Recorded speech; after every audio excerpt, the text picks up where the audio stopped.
Welcome to Sri news bulletin. ముందుగా headlines. Srisailam Patala Ganga వద్ద త్రుటిలో తప్పిన ప్రమాదం.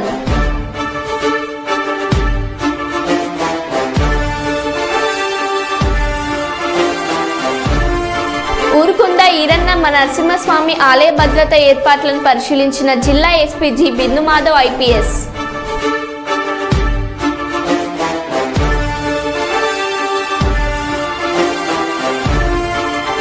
సీఎం రిలీఫ్ ఫండ్తో న్యాయ విద్యార్థికి పునర్జన్మ ఇచ్చిన చంద్రబాబు.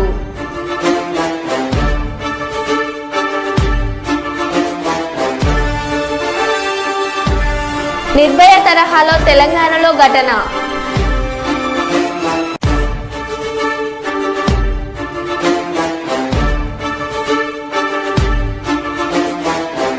ఇక వివరాల్లోకి వెళ్తే, మహిబాద్ జిల్లా కేంద్రంలో సిపిఐ పార్టీ ఆధ్వర్యంలో ధర్నా చేపట్టారు. 3 కోట్ల జంక్షన్ను అభివృద్ధి చేయాలంటూ రోడ్డుపై బైఠాయించి మున్సిపల్ చైర్మన్ కమిషనర్కు వ్యతిరేకంగా నినాదాలు చేస్తూ ఆందోళన చేశారు. ఈ సందర్భంగా మున్సిపల్ ఫ్లోర్ లీడర్ అజయ్ సారథి మాట్లాడుతూ, పట్టణ సుందరీకరణలో భాగంగా పట్టణంలో చేపట్టిన 3 కోట్ల జంక్షన్ను సుందరీకరణ కోసం ఇంటి యజమానులు సహకరించిన మున్సిపల్ అధికారులు నిర్లక్ష్యం వహిస్తూ దాటేస్తున్నారని, ఇప్పటికైనా ఉన్నతాధికారులు స్పందించి ఈ జంక్షన్ వద్ద అభివృద్ధి కార్యక్రమాలు చేపట్టాలని డిమాండ్ చేశారు. ఈ కార్యక్రమంలో సిపిఐ నాయకులు తదితరులు పాల్గొన్నారు. 3 కోట్ల జంక్షన్ అభివృద్ధి చైర్మన్ చేయాలి. 3 కోట్ల జంక్షన్ అభివృద్ధిని 3 కోట్ల జంక్షన్ 3 కోట్ల జంక్షన్ అభివృద్ధి కాకుండా అటకెక్కించిన శంకర్ నాయక్ నిర్లక్ష్య వైఖరి. 3 కోట్ల అభివృద్ధి చేయకుండా అటకెక్కించిన శంకర్ నాయక్ నిర్లక్ష్య వైఖరి. జంక్షన్ అభివృద్ధి చేసి 3 కోట్ల సుందరీకరణ. జంక్షన్ అభివృద్ధి చేసి 3 కోట్ల సుందరీకరణ. వృద్ధిలోనే భారత కమ్యూనిస్ట్ పార్టీ సిగ్గు ఇంటి యజమానులు సహకరించిన ఇంతవరకు అభివృద్ధి చేయకపోవడం. ఇంటి యజమానులు సహకరించిన 5 ఏళ్లైన చైర్మన్ కమిషనర్ చైర్మన్ 3 కోట్ల అభివృద్ధిని జంక్షన్ వెంటనే అభివృద్ధి చేయాలి. 3 కోట్ల జంక్షన్ వెంటనే 5 ఏళ్లైనా పట్టించుకొని అభివృద్ధి కోసం మహబూబాద్ మున్సిపాలిటీ పరిధిలోని 3 కోట్ల జంక్షన్ అభివృద్ధి కోసం 2018-19 సంవత్సర కాలంలోనే ఈ ప్రాంతంలో ఉన్నటువంటి ఇంటి యజమానులు మున్సిపల్ పాలక మండలి తీర్మానం మేరకు స్వచ్ఛందంగా సహకరించి వాళ్ళ యొక్క విలువైనటువంటి ఇళ్లను కూలగొట్టుకుని విలువైన స్థలాన్ని కూడా ఈ జంక్షన్ అభివృద్ధి కోసం సహకరించడం జరిగింది. ఆ క్రమంలో అప్పుడున్నటువంటి శాసనసభ్యులు శంకర్ నాయక్ గారు చేసినటువంటి ఆ యొక్క చర్యలు, అదేవిధంగా వారు చేసినటువంటి ఆ యొక్క ఆలోచన అనేటువంటి సక్రమంగా లేకపోవడంతో తీవ్రమైన జాప్యం జరిగి అటకెక్కిపోయింది. తర్వాత మరి వచ్చినటువంటి పాలక మండలి మరి ప్రస్తుతమైనటువంటి BRS municipal chairman Rammohan Reddy గారు, కమిషనర్ గారు వీరికి అనేక సందర్భాల్లో చెప్పినప్పటికీ కూడా వీరి హయాం కూడా 4.5 సంవత్సరాలు అవుతుంది. మొత్తం వెరసి 6 సంవత్సరాలుగా అవుతున్నా కూడా ఈ యొక్క మరి 3 కోట్ల జంక్షన్ అనేటువంటి అభివృద్ధి తీవ్రంగా కుంటుపడిపోయింది. వేరే ప్రాంతాల్లో ఇవాళ మహిబాద్ మున్సిపాలిటీ పరిధిలో వేరే ప్రాంతాల్లో జంక్షన్ల అభివృద్ధి జరిగింది. కానీ TUFIDC నిధుల నుంచి సుమారు 25 లక్షలతోటి ఈ ప్రాంతాన్ని డెవలప్ చేయాలని చెప్పేసి ఆ యొక్క నిధులు మంజూరైనా కూడా కాంట్రాక్టర్లు వచ్చినా కూడా ఈ పనులన్నీ కూడా అటకెక్కిచ్చిండ్రు. మరి ఈ పనుల యొక్క జాప్యం జరగటం వల్ల ఇక్కడ తీవ్రంగా, ఎందుకంటే ఒక 6 రోడ్లు కలిసేటువంటి ప్రాంతం ఇది. ఇక్కడ MLA camp office, SP office, medical college Thorrur road వైపు నుంచి, అదేవిధంగా ముడుపుగల్ రోడ్డు కేసంద్రం నుంచి ఇక్కడ ఉన్నటువంటి ఇంజనీరింగ్ కాలేజీ, అదేవిధంగా ఉద్యాన హార్టికల్చర్ కాలేజీ, శివారు కాలనీలు, గ్రామాలు, అదేవిధంగా సిగ్నల్ కాలనీ నుంచి కాలనీ వాసులు అనేక కాలనీలు ఉంటాయి. అదేవిధంగా సిటీ సెంటర్ నుంచి కూడా విపరీతమైన రద్దీ వస్తుంది. మొత్తం 5-6 రోడ్లు ఉన్నటువంటి ప్రధాన కూడలి అభివృద్ధి జరిగితే ఈ పట్టణానికి, జిల్లా కేంద్రానికి శోభాయమానంగా ఉంటుందని చెప్పి భావించి నిధులు కేటాయించినా కూడా మరి అన్నీ ఉన్న అల్లుని నోట్ల శనిచందంగా మా యొక్క మున్సిపల్ ప్రస్తుత కమిషనర్ గారు, చైర్మన్ గారు దీని పట్ల తీవ్రంగా నిర్లక్ష్యం వహిస్తారు. ప్రధానంగా చైర్మన్ గారు అనేక సందర్భాల్లో ఇక్కడికి విజిట్ చేసినా కూడా ఇక్కడ కనీసం 2-3 చిన్న సమస్యల పరిష్కారం లోపల ఎంత చెప్పినా కూడా నిర్లక్ష్యం వహించడం జరిగింది. ఇక్కడ డ్రైన్స్ కంప్లీట్ చేయాలి. అదేవిధంగా గతంలో ఉన్నటువంటి లైటింగ్ ఉండేది, దాన్ని కూడా ఇక తెల్లారే అభివృద్ధి జరిగిపోతుంది అని అని చెప్పి ఇల్లు బిగిసి పందిరేసి ఇవాళ 6 ఏళ్ల నుంచి ఈ ప్రాంతం అంతా కూడా చిమ్మ చీకట్లో పడ రాత్రిపూట చాలా డార్క్నెస్ ఉంటుంది, వాహనాల యొక్క ప్రమాదం జరిగేటువంటి అవకాశం ఉంది. ఎందుకంటే వరంగల్ హైదరాబాద్ నుంచి తొర్రూరు రోడ్డు ఇదే వస్తుంది కాబట్టి ఈ 3 కోట్ల జంక్షన్లో మొత్తం ప్రమాదాలు జరగటమే కాకుండా అభివృద్ధికి నోచుకోకుండా అదేవిధంగా ఇంటి యజమానులు స్వచ్ఛందంగా ఏ కారణం చేత వాళ్ళందరి ఇండ్లను కూడా సహకరించిందో అది అటుకెక్కింది అనేటువంటి ఆవేదనతో అనేక సందర్భాల్లో ఇప్పటికే ధర్నాలు చేసాం, మున్సిపల్ కౌన్సిల్ సమావేశాల్లో కూడా చెప్పాము. అయినా కూడా రేపు మాపు అనడంతో ఈరోజు 3 కోట్ల జంక్షన్ అభివృద్ధిని డిమాండ్ చేస్తూ ఈ ప్రాంతంలో మరి అభివృద్ధికి చర్యలు తీసుకోవాలి. తీవ్రమైన నిర్లక్ష్యం వహిస్తున్న మున్సిపల్ చైర్మన్, కమిషనర్లు, అదేవిధంగా టౌన్ ప్లానింగ్, ఇంజనీరింగ్ సెక్షన్ లేక అధికారుల వైఖరి నిరసిస్తూ ఈరోజు నిరసన ఆందోళనను సిపిఐ మున్సిపల్ ఫ్లోర్ లీడర్గా, స్థానిక 22వ వార్డు కౌన్సిలర్గా, సిపిఐ పట్టణ అర్బన్ కౌన్సిల్ ఆధ్వర్యంలో ఈ ఆందోళన కార్యక్రమాన్ని చేపట్టడం జరిగింది. శ్రీశైలం ప్రాజెక్టు పాతాళగంగ వద్ద త్రుటిలో పెద్ద ప్రమాదం తప్పింది. వికారాబాద్ జిల్లా పరిగి నియోజకవర్గం దోమ మండలం దాదాపూర్ గ్రామానికి చెందిన మాజీ సర్పంచ్ కృష్ణ ఈశ్వర్ సిద్ధి గురుచరణ్ గౌడ్, ముదిరాజ్ సంఘం అధ్యక్షులు రమేష్ పాతాళగంగలో తమ కారుతో పాటు స్నానం చేస్తుండగా ప్రాజెక్టు అధికారులు హఠాత్తుగా 4వ గేటు తెరవడంతో హఠాత్తుగా నీటి మట్టం పెరిగింది. దాంతో ఆందోళనకు గురైన వారు స్థానికుల సహాయంతో అతి కష్టం మీద కారును ఒడ్డుకు చేర్చి వారు కూడా బయటపడ్డారు.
దాంట్లో లేదా మన దాంట్లో లేదా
శ్రీశైలం డ్యాములో గంటకు పెరుగుతున్న నీటి మట్టం.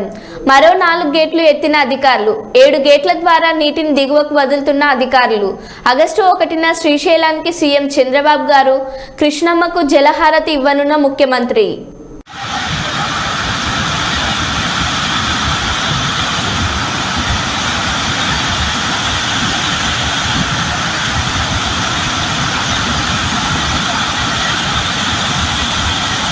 బొగ్గు గనుల వేలాన్ని అడ్డుకోవడం కోసమే సిపిఎం ఆధ్వర్యంలో బస్సు యాత్ర చేపట్టినట్లు సిపిఎం రాష్ట్ర కార్యదర్శి తమ్మినేని వీరభద్రం అన్నారు. బొగ్గు గనుల వేలాన్ని వ్యతిరేకిస్తూ సిపిఎం ఆధ్వర్యంలో చేపట్టిన బస్సు యాత్ర బెల్లంపల్లి పట్టణంలోని చౌరస్తా వద్ద నుండి ప్రారంభించారు. ఈ సందర్భంగా ఏర్పాటు చేసిన ప్రారంభ సభలో తమ్మినేని వీరభద్రం మాట్లాడుతూ నెన్నెల మండలంలోని శ్రావణపల్లి బొగ్గు బ్లాక్ ని సింగరేణికే కేటాయించాలని డిమాండ్ చేశారు. కేంద్రం నిర్వహిస్తున్న బొగ్గు గనుల ప్రైవేటీకరణను అడ్డుకోవడానికే బస్సు యాత్ర చేపట్టామన్నారు. తెలంగాణలోని బొగ్గు గనులను సింగరేణికే కేటాయించాలన్నారు.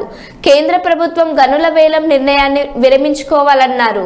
సిపిఎం ఆధ్వర్యంలో నేటి నుంచి ప్రారంభించిన సింగరేణి పరిరక్షణ యాత్ర ఆగస్టు 5 వరకు సాగుతుందని తెలిపారు. ఇంకో మాట చెప్తున్నారు, ఈ మధ్య సింగరేణి చర్చ వచ్చిన దగ్గర నుంచి రాష్ట్ర ప్రభుత్వ మంత్రులు ఇంకా మిగతా నాయకులు ముఖ్యమంత్రితో సహా మేము సింగరేణి ప్రైవేటీకరించే సమస్య లేదు. కొంతమంది కూడా ఆ సందేహంలో ఉండొచ్చు.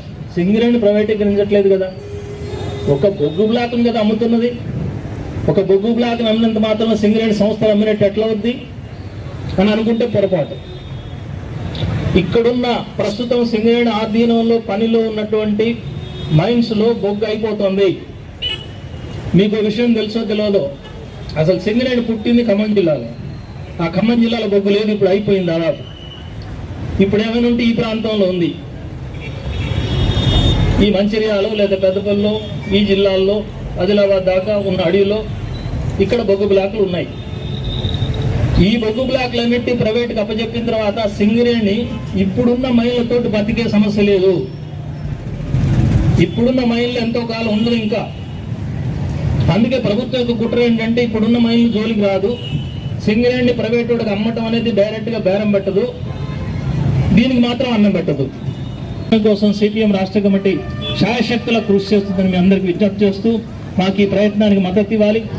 ఈ రోజున యాత్ర ఇక్కడి నుంచి ప్రారంభమై ఒక వారం రోజుల పాటు జరిగి 5వ తేదీన కొత్తగూడెంలో ముగుస్తుంది.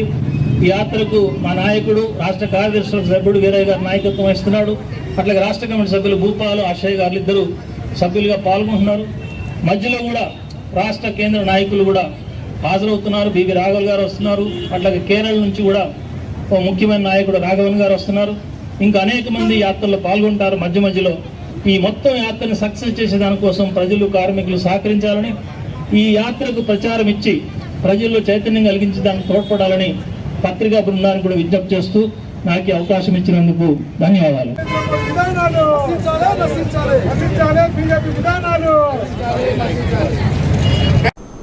బాపట్లకు చెందిన సాయి ఫణీంద్ర రోడ్డు ప్రమాదానికి గురి కావటం, తీవ్ర గాయాల పాలవటంతో సత్తెన్నపల్లి మాజీ ఎమ్మెల్యే భారతి గారు సీఎం గారిని కలిసి సాయం కోరగా వెంటనే మానవత్వంతో స్పందించిన చంద్రబాబు గారు 10 లక్షలు మంజూరు చేశారు. నేను సిపిఎం పార్టీ, ఆ పార్టీ ఆర్గనైజేషన్లో నేను ముందుండేదాన్ని అన్నింటిలో. నా పేరు పుతుంబాక భారతి, అందరికీ తెలిసిందే, ఏరియా మొత్తానికి తెలుసు నేను. అందుకని పేదలు కాదు, ధనికులు కాదు, ఎవరికి సమస్య వచ్చినా ఆ సమస్య ఉన్న చోట నేను ఉంటా, అంతే. ఆ విధంగానే ఈ కేసు తెలిసి కూడా నేను మణిపాల్లో చేర్చారు బాబుని, సీరియస్గా ఉంది అని తెలిసి నేను సీఎం గారిని కలిసే ప్రయత్నం చేశాను. నాకు మిత్రులు 2-3 సహాయం చేశారు ఇక్కడ. వారి సహకారంతో నేను సెకండ్ టైం వెళ్ళేటప్పటికే నాకు ఇంటర్వ్యూ ఇచ్చారు. నేను చెప్పిన వెంటనే 10 లక్షలు చెక్కు రాశారు. ఇవాళ చెక్కు రిలీజ్ చేశారండి. ఇది తీసుకోవడానికి నన్నే రమ్మన్నారు, నేను వచ్చాను. దీన్ని బట్టి నాకు ఏమనిపిస్తుందంటే, ఇవాళ కొత్తగా ఏర్పడిన ఈ ప్రభుత్వం 5 సంవత్సరాల తర్వాత అధికారంలోకి వచ్చింది. చాలా ఆర్థిక ఒడిదుడుకులను ఎదుర్కొంటుంది. ఆ పరిస్థితుల్లో కూడా, ఇబ్బందుల్లో కూడా మానవత్వాన్ని నిరూపించుకున్నారు ముఖ్యమంత్రి గారు అని చెప్పేసి నేను చెప్పదలుచుకున్నా. ఈ సందర్భంలో 10 లక్షలు రాసి నేను అడిగిన వెంటనే ఆయన మళ్ళీ ఇంకొక ఆలోచన లేకుండా వెంటనే రాసి చెక్కు తీసుకెళ్ళండి అని నిన్న ఫోన్ చేశారు. అందుకని ఈరోజు వచ్చాను నేను. వారు స్పందించడానికి నాతో ఉన్నటువంటి మిత్రులు వాళ్ళు కూడా నాతో పాటుగా చాలా కృషి చేశారు. కౌలు రైతు కుటుంబం, వెంకటేశ్వరరావు ఆయన పేరు, భార్య భర్త, తల్లి తండ్రి కూడా కష్టపడి ఆ పిల్లల్ని ఇద్దరిని చదివించుకున్నారు, అమ్మాయి అబ్బాయిని. వాళ్ళలో అబ్బాయి మళ్ళీ పునర్జన్మే. ఈ పునర్జన్మ చంద్రబాబు నాయుడు గారు ఇచ్చినట్టే నేను చెప్పదలుచుకున్నా. దాంట్లో మినహాయింపు ఏం లేదు. అది ఒకప్పుడు మేము పొలిటికల్గా మిత్రపక్షాలం అండి, ఇప్పుడేం కాదు. కాకపోయినా కూడా వాస్తవాలనే మాట్లాడుకోవాలి మనం. అందుకని ఈ సందర్భంగా ఆయన మానవత్వాన్ని నిరూపించుకున్నందుకు చాలా చాలా కృతజ్ఞతలు. నిర్మల్ నుంచి ప్రకాశం వెళ్తున్న బస్సులో మహిళపై డ్రైవర్ అత్యాచారం, నోట్లో గుడ్డలు కుక్కి అత్యాచారం చేశారని మహిళ ఫిర్యాదు. మేడ్చల్ సమీపంలో బస్సు ఉండగా డయల్ 100కి ఫోన్ చేసి సమాచారం ఇచ్చిన మహిళ. అప్రమత్తమైన సిటీ పోలీస్ బస్ కోసం గాలింపు. ఉస్మానియా యూనివర్సిటీ పరిధిలోకి రాగానే బస్సును చేసి పట్టుకున్న పోలీసులు. హరికృష్ణ ట్రావెల్స్ సంబంధించిన 2 డ్రైవర్లని అదుపులోకి తీసుకున్న పోలీసులు.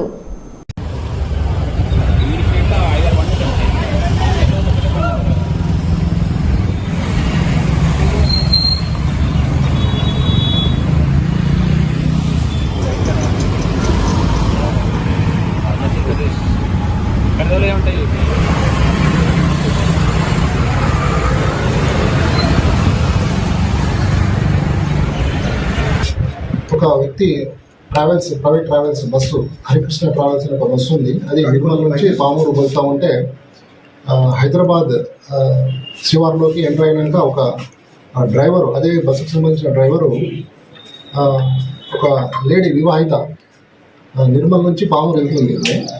అయితే ఆమెకి ఈ డ్రైవరు బలవంతం చేసేసి అత్యాచారం చేసిండు అని చెప్పేసి ఒక 100 కాల్ వస్తే ఎమ్మటే మన పోలీస్ పెట్రోల్ కార్ తర్వాత బ్లూ కోట్ మొబైల్ 2 కూడా వెళ్ళేసి తార్నాక ఏరియాలో మన అగ్నిమాపక ఈ ఆఫీస్ కంటే ముందు 1011 బిలియన్ దగ్గర ఆ వెహికల్ని అప్సెట్ చేయడం జరిగింది. అయితే దానికంటే ముందే మెట్టుగూడ ఏరియాలో ఆ యొక్క అత్యాచారం చేసిన ఒక డ్రైవరు పేరు కృష్ణ అనే వ్యక్తి పారిపోవడం జరిగింది. దాంట్లో ఏంటంటే ఈమె ఇప్పుడు పోలీసులు పిలుస్తుందనే భయంతో ఆ డ్రైవరు మెట్టుగూడ ఏరియాలో బస్సు స్లో అయినాక అక్కడి నుంచి పారిపోవడం జరిగింది. అయితే ఇక్కడ డ్రైవింగ్ చేస్తున్న డ్రైవరు పేరు సిద్ధయ్య అనే వ్యక్తి మాకు అదుపులో ఉన్నాడు అని విచారిస్తున్నాము. ఇప్పుడు దానిపైన అయితే ఆ కంప్లైంట్ తీసుకొని ఆ లేడీ వివాహిత దగ్గర కంప్లైంట్ తీసుకొని కేసు రిజిస్టర్ చేయడం జరిగింది. ఉత్తరాఖండ్ లంగ్సీలోని బద్రీనాథ్ జాతీయ రహదారిపై విరిగి పడుతున్న కొండ చర్యలు.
రాజన్న సిరిసిల్ల జిల్లా కేంద్రంలో ఈరోజు బీజేపీ ఓబీసీ మోర్చా ఆధ్వర్యంలో కలెక్టరేట్ కార్యాలయం ముందు ధర్నా నిర్వహించారు.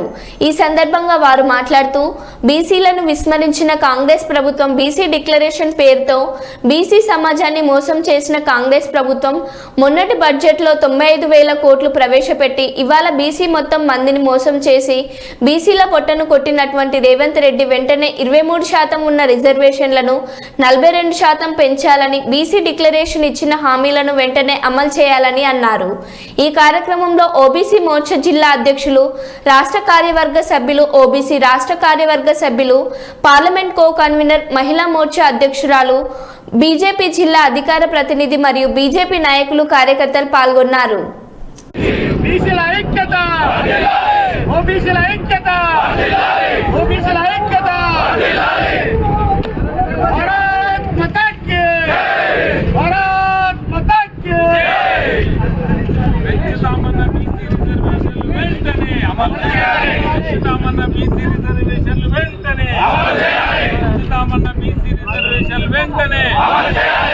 రాష్ట్ర ప్రభుత్వం నిర్లక్ష్య వైఖరి, బీసీల పట్ల రాష్ట్ర ప్రభుత్వం నిర్లక్ష్య వైఖరి, బీసీల పట్ల కాంగ్రెస్ ప్రభుత్వం నిర్లక్ష్య వైఖరి, బీసీల పట్ల కాంగ్రెస్ ప్రభుత్వం నిర్లక్ష్య వైఖరి. బీసీ డిక్లరేషన్ పేరుతో ఇలా బీసీ యొక్క సమాజాన్ని మోసం చేసిన కాంగ్రెస్ పార్టీ మొన్నటి బడ్జెట్ లో 9,800 కోట్లు ప్రవేశపెట్టి ఇలా బీసీల మొత్తం మందిని మోసం చేసి ఇలా బీసీల పుట్టన కొట్టినటువంటి రేవంత్ రెడ్డి మీరు వెంటనే 23% ఉన్నటువంటి రిజర్వేషన్లు 42% పెంచాలి.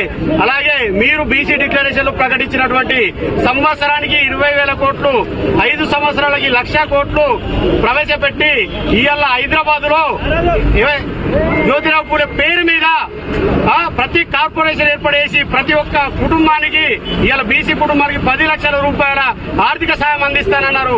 అలాగే ప్రతి జిల్లా కేంద్రంలో ఇవాళ బీసీలందరి కోసం, అన్ని కులాల ఐక్యత కోసము 50,000 కోట్ల రూపాయలతోని 50 కోట్ల రూపాయలతోని బీసీ భవన్ నిర్మిస్తానన్నారు జయశంకర్ పేరు మీద. అది ఎక్కడ పోయింది? మొన్న బడ్జెట్ లో ప్రవేశపెట్టాలని అడుగుతున్నాము. అలాగే ఫీజు రియంబర్స్మెంట్ మీరు ప్రకటించిన బడ్జెట్ ఏదైతే ఉందో పాత బకాయిలు ఫీజు రియంబర్స్మెంట్ మాత్రమే సరిపోతాయి. మీరు బీసీల యొక్క పుట్టన కొడుతున్నారు. మీరు బీసీ డిక్లరేషన్ ప్రకటించిన హామీలను వెంటనే అమలు చేయాలి. లేని పక్షంలో అదే కామారెడ్డి పేరు మీద సుమారుగా 20,000 మందితోని కామారెడ్డి ముట్టడి చేసి ఇవాళ మీ ప్రభుత్వం యొక్క అంతు చూస్తామని మేము హెచ్చరిస్తున్నాం. భారత్ మాతాకి విశాఖలోని స్పా మసాజ్ సెంటర్ల ముసుగులో పెద్ద ఎత్తున అసాంఘిక కార్యకలాపాలు. ఏకకాలంలో 71 స్పాలపై పోలీసుల దాడులు.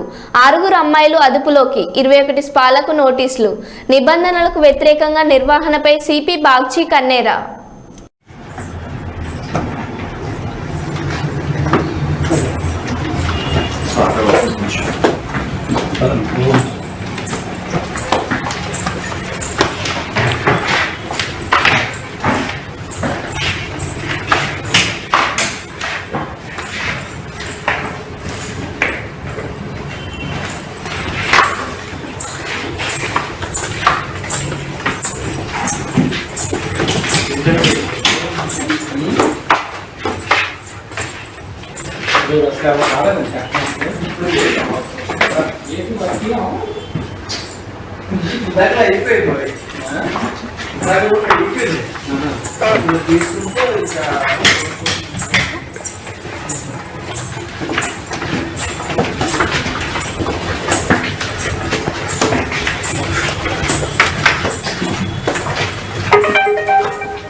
సిర్పూర్టి మండల కేంద్రంలోని ప్రధాన రహదారి మీద రాత్రిళ్లు పశువులు పడుకొని ఉంటున్నాయని, వాహన చోదకులు ఇబ్బందులు ఎదురవుతున్నాయని, వాహనాలు వెళ్లడానికి దారి ఉన్నదని, వాహన చోదకులు ఎన్నిసార్లు సంబంధిత అధికారులకు మొరపెట్టుకున్నా పట్టించుకోవడం లేదని, చిన్న చిన్న ప్రమాదాలు జరుగుతూనే ఉన్నాయని, రాత్రిళ్లు ఈ రహదారి గుండా రావాలంటే ప్రాణాలు అరచేతిలో పెట్టుకొని రావాల్సిందే అని అంటున్నారు.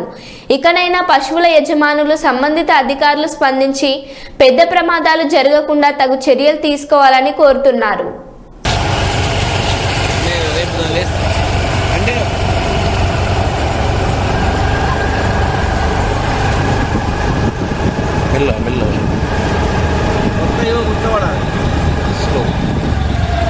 మనం చేసినామన్నా ఇది న్యూస్, నా స్టోరీ వచ్చింది చూసినామన్నా ఇది.